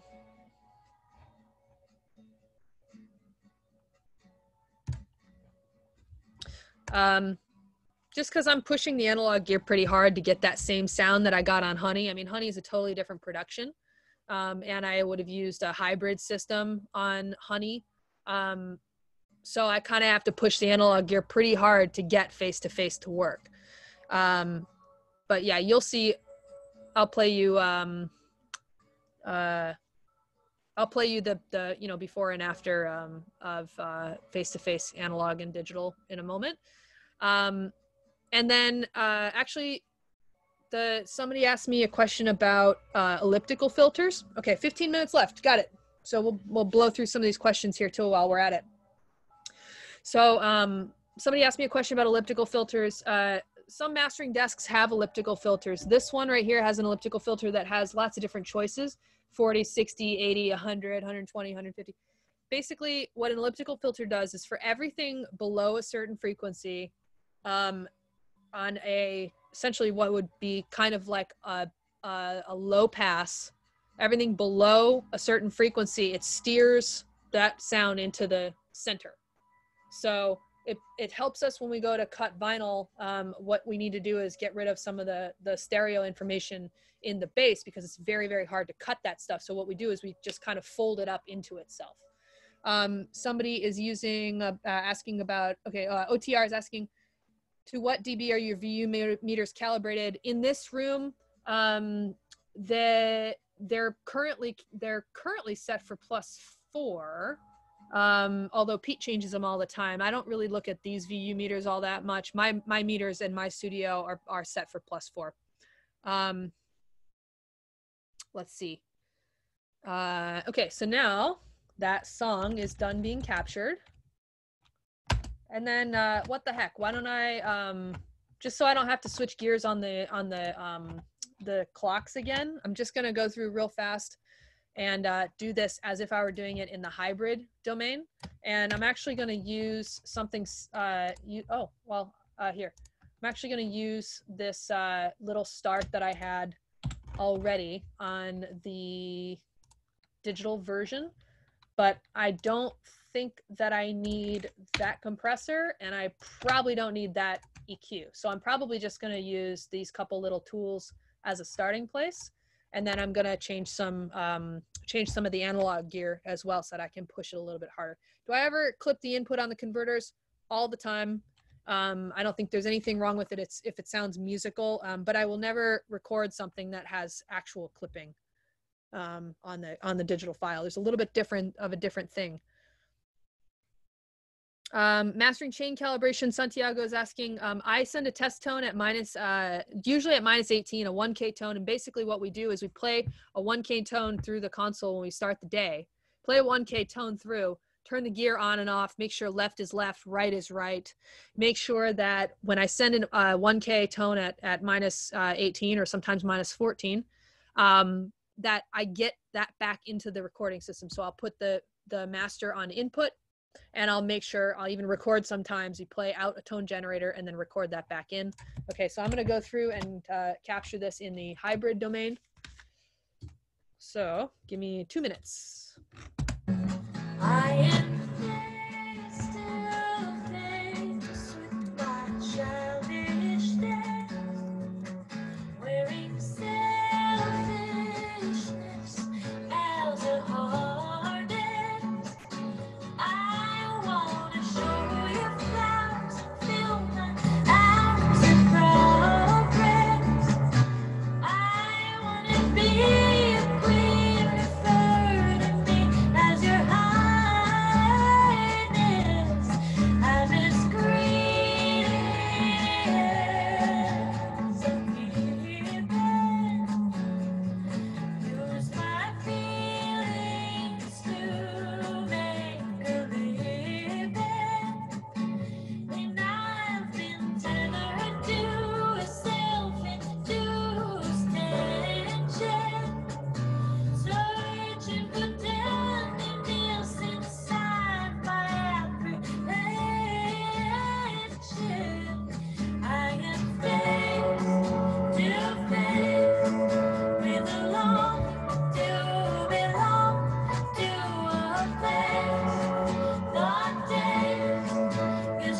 Okay, and now here I go, capturing the hybrid version, and I'm going to keep answering questions for you. And then we're going to listen to this thing. All right.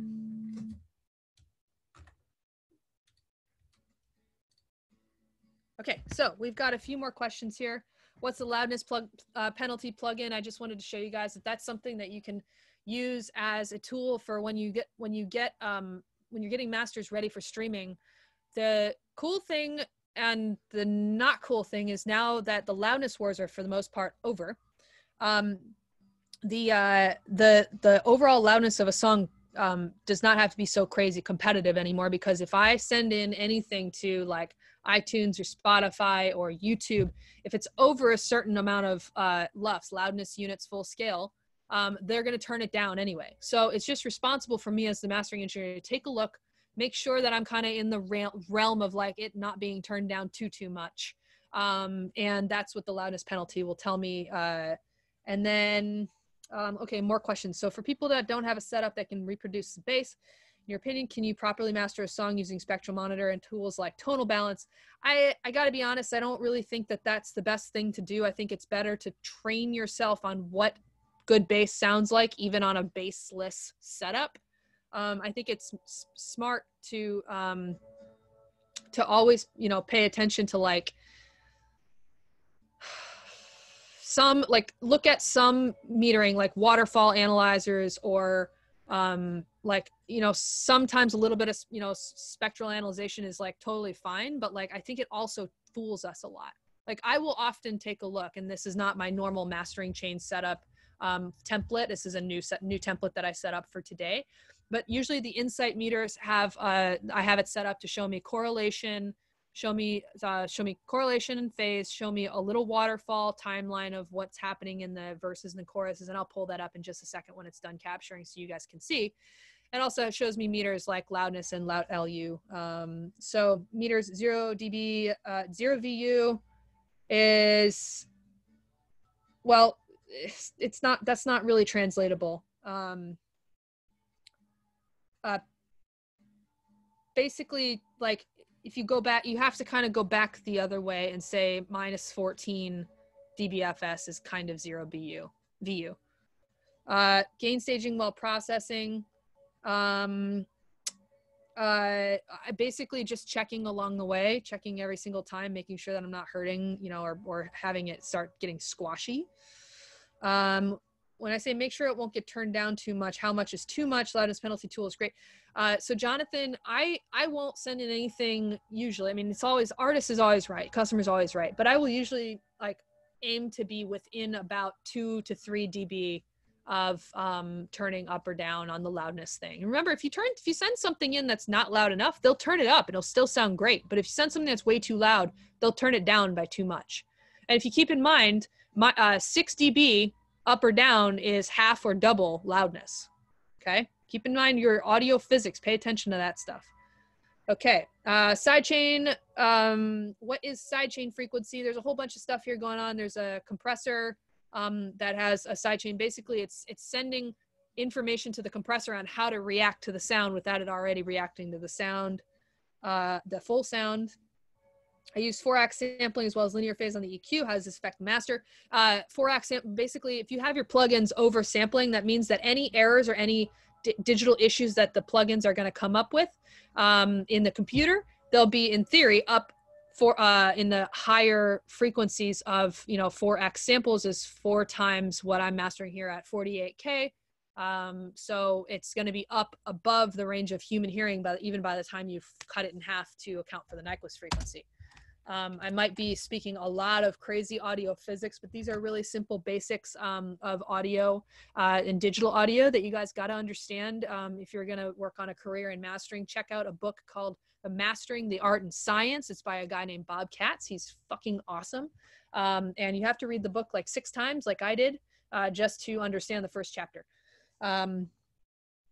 And do I create a special master for Apple Digital Masters? We do. We are an MFIT, a master for iTunes facility. So we do not necessarily create a specific master, but we did have to kind of go through a test to make sure that we are approved. How do I document recalls? We have a couple different ways. We have an app. Well, there's a couple different apps. There's like T-Boy, which is, I think, a really dumb name. And then there's also Session Recall. I personally just jot it down on a piece of paper, just because that's how I've been doing it forever. I have had assistants over the years, like my mastering chain in Oakland. I actually have a little tablet that my really awesome assistant, Trevor, set up for me that has like all of my mastering gear, a little picture of it, so I can just tick little boxes of what's on and off. What do I prefer for monitoring headphones or speakers? I prefer speakers. Absolutely. It's just that right now I'm talking to you guys and I can only hear what I'm doing. I hardly ever have headphones on in the studio, like very, very rarely. How long do I spend on a master? On a 10 song album, it takes me about 4-ish hours to capture a 10 to 12 song album.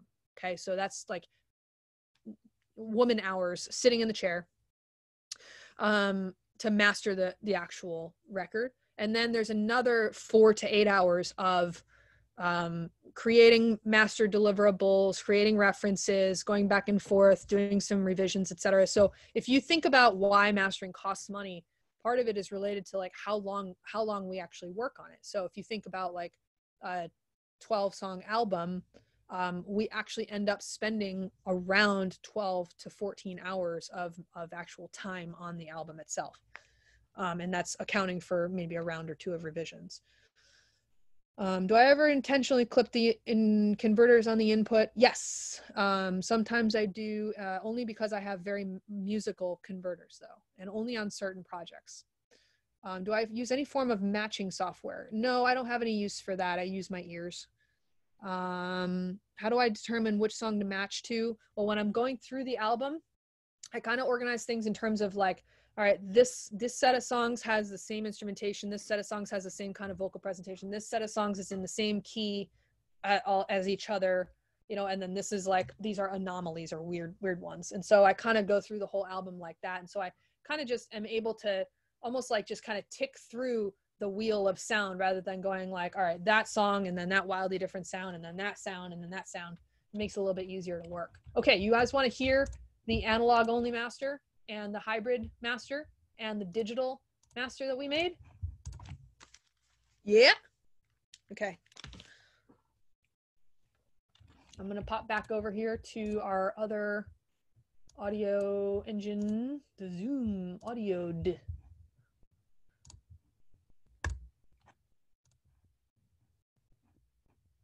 And then I just got to reset these outputs real fast. Is everybody having fun? I hope so. Maybe. Drop a 1 if you're having fun. Oh yeah, or we tons of fun. Great. Tim is having tons of fun. Awesome. Good to hear. Steven is telling me we. And I'm glad that you know how to spell we, O-U-I. A friend of mine basically told me I was X year old when I learned that we was not W-E, but it was O-U-I. Piper is a badass teacher. Thanks. Someone said you were a great teacher. I say you're a badass teacher. Oh, that's so cool. Thank you. Okay. Am I back on this one or am I on the console? No, we see you. Okay. Good. Okay, so here's honey. This is the sound we're looking for, right? So now you can see I've got this set up so that I can pop back and forth between the mix and the master for you if we really need to. But whichever song is not muted, that's what we're listening to. I hope that's pretty self-explanatory. Girl, well, I stopped on by his shop just to get myself some honey. Even though the bees are dying and I haven't any money, it's just I got this little sweet tooth somewhere in my mouth and I'm looking for. Okay, so that's kind of what we're looking for, right? So here's our digital version. And I've been tethered to a self-induced tension, searching for tenderness inside my apprehension. I am face to face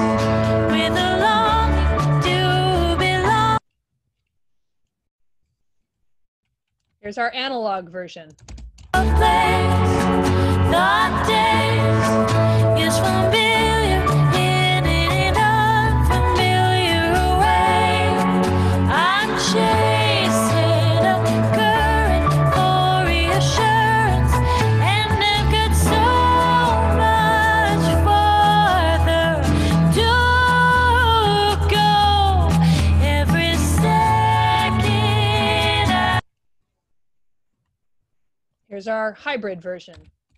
and my bed's just getting older, and I lend a shoulder to any handsome soldier who'd stay the night and give a light to this lonesome stoner. I am face to face with a long in an unfamiliar way. I'm chasing a current for reassurance, and I've got so much farther to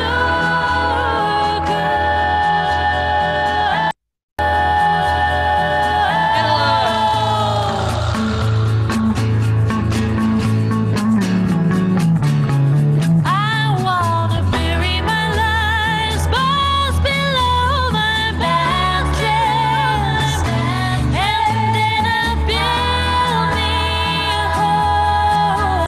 My mattress, and then I build me a hole.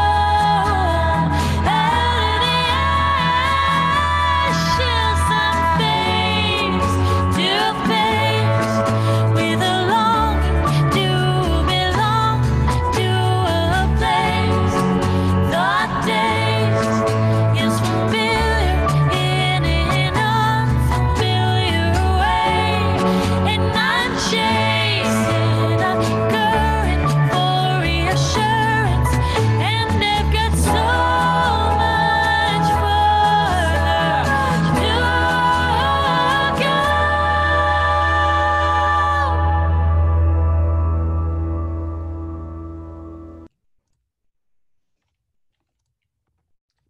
All right. I'm going to give away one more track just because I feel like it's fair. Are you guys ready? Get your answer fingers ready. The first one to correctly answer will win. Is that the deal? Yep, that's right. All right, here we go. You ready? You're going to hear a sound, and I want you to tell me what it is. It's a sound that's not traditional. It's right here in this little section.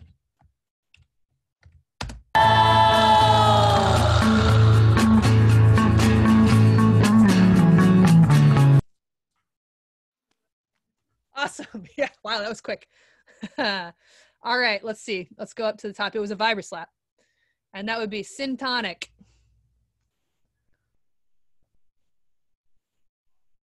I need to Google that. What is it? A vibroslap? It's like the coolest instrument ever. I'm a percussionist. I'm a drummer since I was a little tiny kid. And I love the vibroslap is one of my favorite things ever. I didn't know that. Yeah, it's this sound. Oh, yeah. I see what it is. It's just the name. Of course. Boom. Yeah. Yeah. Right on. Okay. Syntonic. Good job. All right. So okay. So Jonathan's asking, and then we'll start to wrap this up. Or if you want, Loic, I know we're like 5 minutes over right now. But I'm happy to stay and keep answering questions for a little bit. But let's get this wrapped up a little bit. So yeah, the vibroslap in there. Okay. So trying to understand the waveform differences is because the hybrid and in the box isn't printing effects. The hybrid is printing effects. All it is, the hybrid is just our normal mix with a couple of these little plugs. So I've got a DS, and then I've got this little bass sculpting going on. And then then it goes straight to the analog chain. So hybrid is basically, it's just the analog, it's the full analog chain that I used on quote analog only, but it means that I don't have to to use the analog. I don't have to push the analog gear so hard because the digital is already doing some of that work for me in the low end. So I can kind of I can sculpt a little bit nicer with the analog stuff. Whereas when I went all analog, I kind of had to just smack the shit out of it because I wasn't able to control the bass the way that I was in the hybrid and in the digital. The digital is just, I haven't actually printed a new version of it. It's just literally the mix with some plugins on the file. So that's why the waveform looks so different there. And then here, it's just because it literally has a little bit more dynamics. I think it might present a little bit. I'm not sure if it presents louder or not. Let me double check here. So what I do to check loudness, just so you guys know, cute little tip, find the loudest part in the song and then find the quietest part in the song, and you can figure out what's happening loudness wise. So loudest part of the song.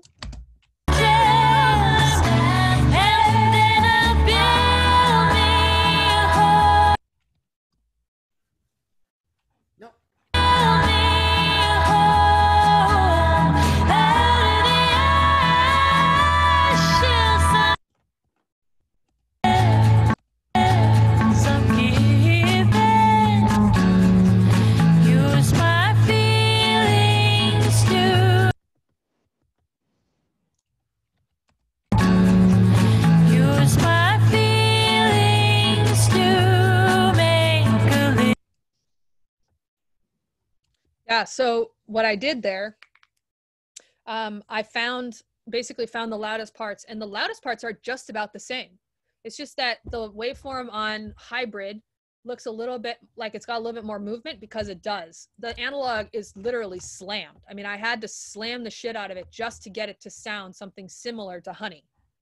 Okay, so it is loud. That's a loud master. And the way that I know it's loud is because I picked the loudest part of the song and then I picked a quieter part of the song. And the difference between those two things, the loudest and the quietest, is kind of like here. Whereas the difference between the loudest and the quietest on this song is kind of like there. It's got a little bit of a wider swing. It's got more dynamics. And so personally, my favorite here so far is hybrid. I don't know about you guys. So we're going to get them to say, okay, me too, same hybrid. H for hybrid, A for log, and in the box, IT. Piper, there's a question. Can I ask you a couple of questions that I see? Of course. Yeah. And I remember having you talk about this a couple of music expos ago. This is a great question for Marcelo Fret. Hey, Marcelo, good to see you, by the way, or at least good to read you. What about when it's better to give a little feedback on the mix to change a bit before starting mastering, because the gain will be far more visible than just trying mastering it anyway? Yeah, you're right. I do talk about this a lot. I have a lot of, I spend a lot of time talking about giving feedback to mixing engineers to make the project better. And so like anything I ever talk about with that, it's always from the standpoint of like, how do we make this song sound as fucking kick-ass as possible? And how do we make sure that the artist is going to be happy no matter what? And so what I'll do is absolutely give feedback if it's asked.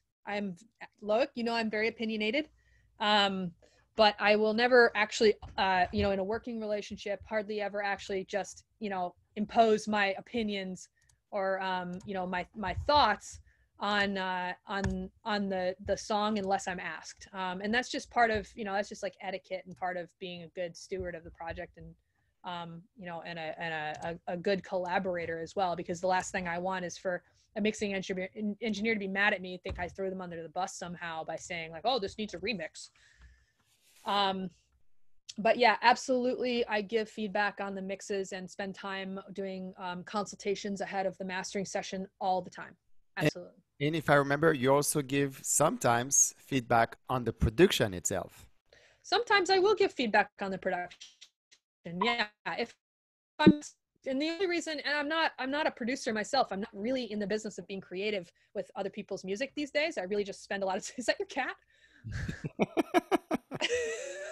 I really just spend a lot of time, working on the technical side and trying to make the song just sound better, not always like get involved in the production.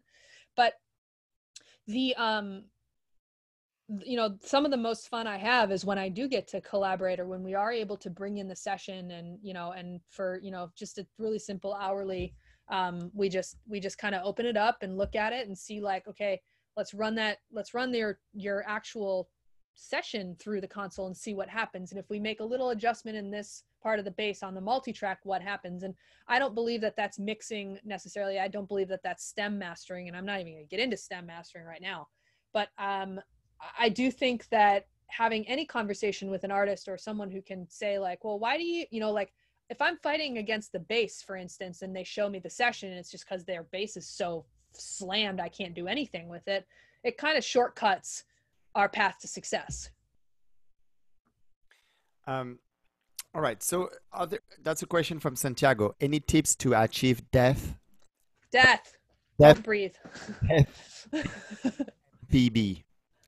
Sorry, it's late for me. I'm exhausted. Yeah, limiting. I did talk about limiting just a little bit. Yeah. And stereo image stuff. I achieve depth without using the MVP all the time, and I just do it with very careful compressor timing. If you want a super quick and easy way to achieve depth in a mix, it is figure out those things that should be put deep, and then have those things have faster attack times. So if I put on a mastering chain, if I put a pretty fast compressor on, and it's like, maybe it's this song, what would happen is a pretty fast compressor is going to sit those like sparkly quick guitar notes, it's going to sit them back in the mix. Or if I put a longer attack time, it's going to bring her vocal forward and bring the bass forward. So you have to think about not just achieving depth by pushing stuff back, but achieving depth by kind of pulling other things forward, and having that relationship. It's not like put it forward or push it back. It's like, how do we change that relationship so that you don't have to go overboard on one way or the other? Does that make sense? Yeah. You come half, I come half. All right, we're going to wrap this up because we're over time, and we're conscious of your time, Piper, as well. Please, everyone, help me thank Piper for joining us today. You can drop a 1, you can drop a clap, you can drop whatever you want. Shout out. Make sure, Anna, if you can drop the link, so make sure you to follow Piper on Twitter and Instagram at SF Mastering. So, hey, Brian's here. What? Brian Gibbs is here. Brian Gibbs is here. Brian Gibbs is attending more Music Expo online than me by now. Hey, you guys keep in touch with me too.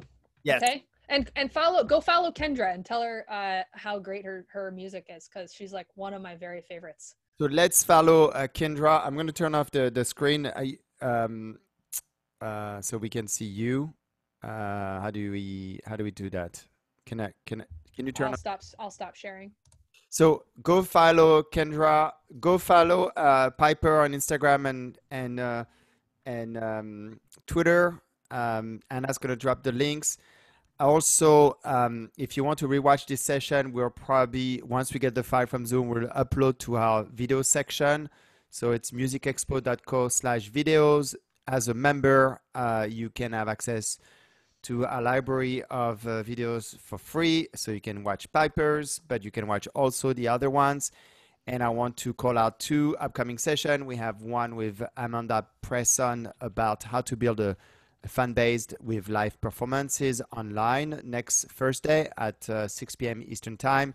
And then on June 20th, we have a mastering masterclass, all in Spanish, with Maria Elisa Ayerbe. Really excited about this. This is the first time we're going to do Music Expo in Spanish. Piper, thank you so much for being with us all the way from Nashville, Tennessee. Really, I appreciate. We miss you. We're missing you here in the Bay Area. I'll be back after COVID. You then in 2022, I guess. Yeah.